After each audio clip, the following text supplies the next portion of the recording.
Good morning students. मैं central public academy से प्रियंका चौबे जो है कि आपको आज हिंदी में क्लास 9th का लेसन 11 पढ़ाऊँगी।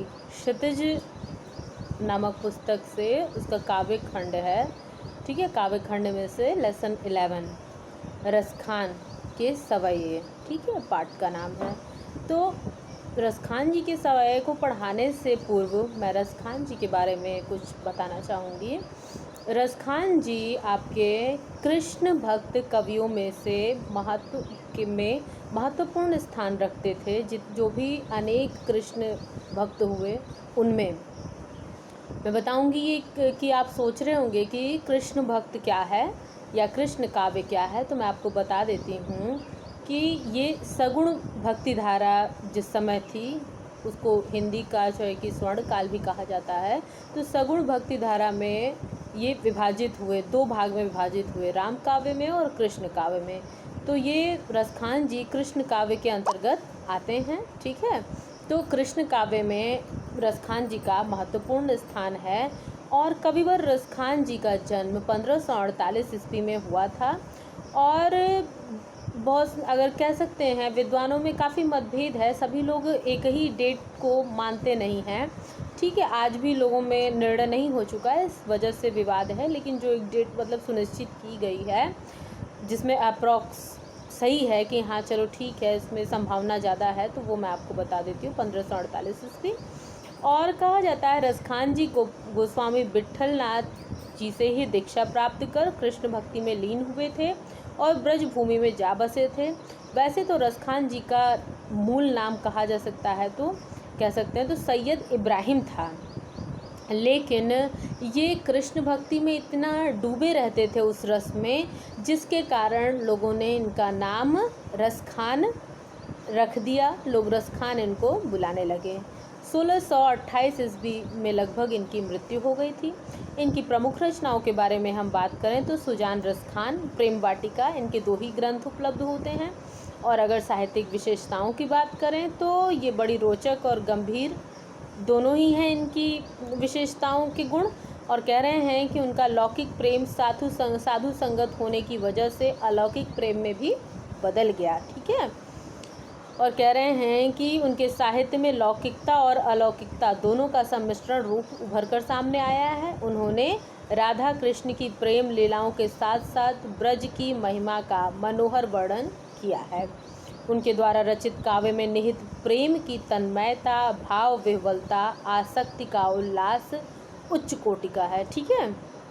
भाषा शैली की अगर हम बात करें तो ये विशेष तौर से जन सामान्य उस समय की जो ब्रज भाषा थी उसका प्रयोग इन्होंने किया है। ब्रज क्षेत्र में प्रचलित मुहावरे उनके साहित्य में स्वाभाविक रूप से देखने को मिलते हैं।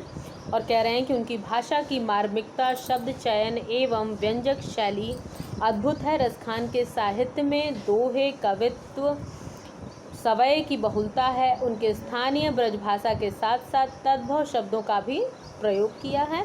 अनुप्रास, यमक, रूपक तथा उपमा आदि अलंकारों से उनकी भाषा के सौंदर्य में काफ़ी वृद्धि हुई है। निष्कर्ष रूप से हम कह सकते हैं कि रसखान की भाषा सरल, सहज, स्वाभाविक ब्रज भाषा ही रही है, ठीक है। इसके बाद हम आगे हैं बढ़ते क्रम में। अब इनके सवये जो इनका आपके पाठ में दिया गया है, उस सवये को हम एक बार जो है कि उसका व्याख्यान सहित अध्ययन कर लें, ठीक है।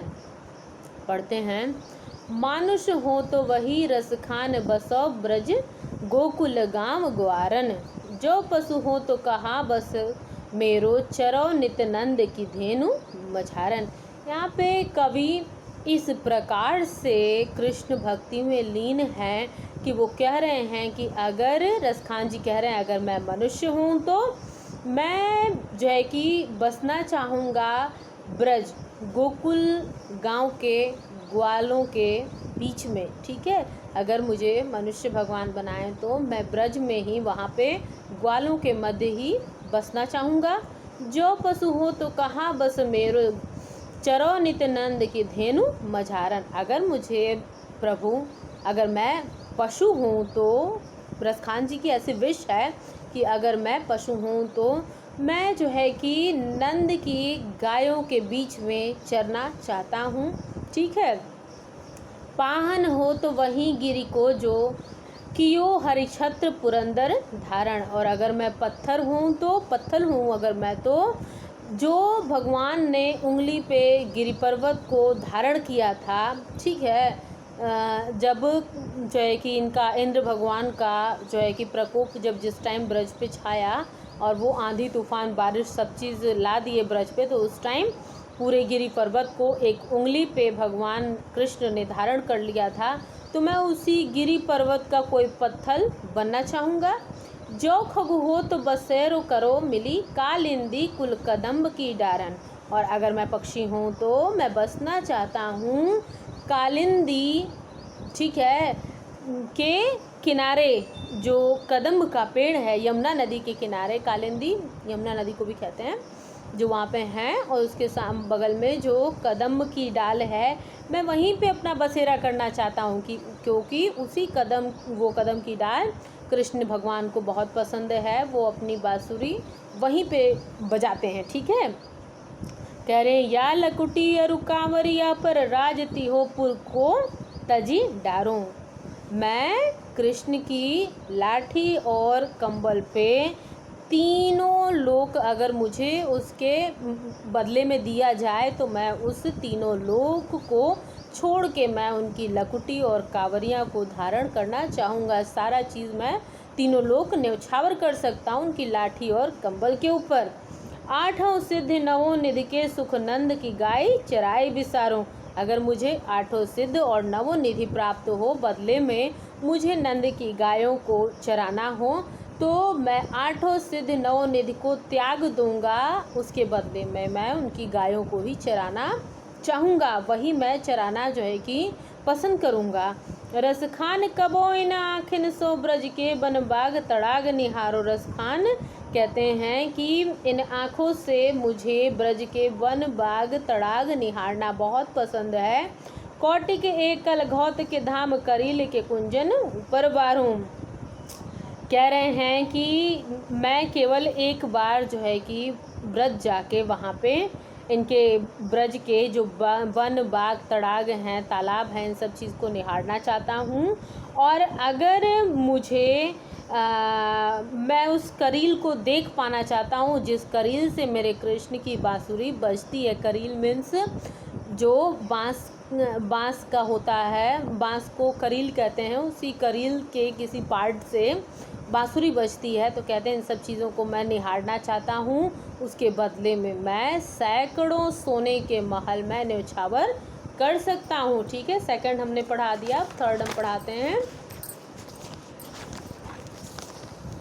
मोर पखा सिर ऊपर राख्यो गुंज की माल गरे पहिरोंगी। अब यहाँ पे रसखान जी एक उनकी प्रेमिका गोपिका के बारे में बात कर रहे हैं। वो कह रही हैं कि मैं कृष्ण के जो मोर पंख हैं उसको मैं अपने सिर पे रखना चाहती हूँ, और जो वो गुंजों की मालाओं को अपने गले में पहनते हैं मैं उसको भी पहनना चाहती हूँ। ओढ़ पीताम्बर लय लकुटी बन गोधन ग्वारन संग फिरूंगी। और कहती हैं कि कृष्ण का जो पीताम्बर है उसको मैं ओढ़ के और उनकी लाठी को लेके मैं जो है कि ग्वालन बन के उनके जो है कि गायों के बीच में मैं उनके साथ में फिरना चाहती हूँ। जब वो चराने जाते हैं, जिस प्रकार का वो जिस प्रकार का वो कार्य करते हैं, जिस प्रकार वो चराते हैं, मैं उस चरित्र को निभाना चाहती हूँ। भावत वो ही मेरे और रसखान सो तेरे कहे सब स्वांग करूँगी। कहती हैं कि जो मेरे कृष्ण को भाता है, रसखान जी कहते हैं, वो कहती हैं मैं वो सारे स्वांग करना चाहती हूँ, सारे अभिनय मैं करना चाहती हूँ जो जो कृष्ण को पसंद है। या मुरली मुरलीधर की अधरान धरी अधरान धरूंगी। बस केवल मैं उस मुरली को, जिसको कृष्ण अपने होठों पे धारण हमेशा लगाए रहते हैं, मैं सब करूंगी, लेकिन बस मैं उस मुरली को अपने होठों पे नहीं रखूंगी, क्योंकि ये उसको अपने उससे बहुत श्री कृष्ण जी बांसुरी से बहुत प्रेम करते थे। हमेशा बाँसुरी अपने होठों पे लगाए रहते थे, जिस कारण गोपियाँ उनसे उस बाँसुरी से चिढ़ती हैं, कहती मैं सब कुछ करूँगी लेकिन बाँसुरी को अपने होठों पे नहीं रखूँगी। चौथा हम आपको फोर्थ पढ़ाते हैं। कानन दे अंगुरी रहिबो जबही मुरली धुनी मंद बजे हैं। कहती हैं जब मंद मंद ध्वनि बाँसुरी की तान छेड़ेंगे श्री कृष्ण तो मैं कैसे अपने कानों में, गोपिकाएं कहती हैं कैसे हम अपने कानों को बंद कर लेंगे। मोहनी तान सो रस खान अटा चढ़ी गोधन गए हैं तो गए हैं। कहती हैं कि जब वो गाना शुरू करेंगे तो कैसे मोहनी तान छेड़ेंगे तो कैसे हम लोग अपने छत पे नहीं जाएंगे, अपने अटारी पे नहीं चढ़ेंगे।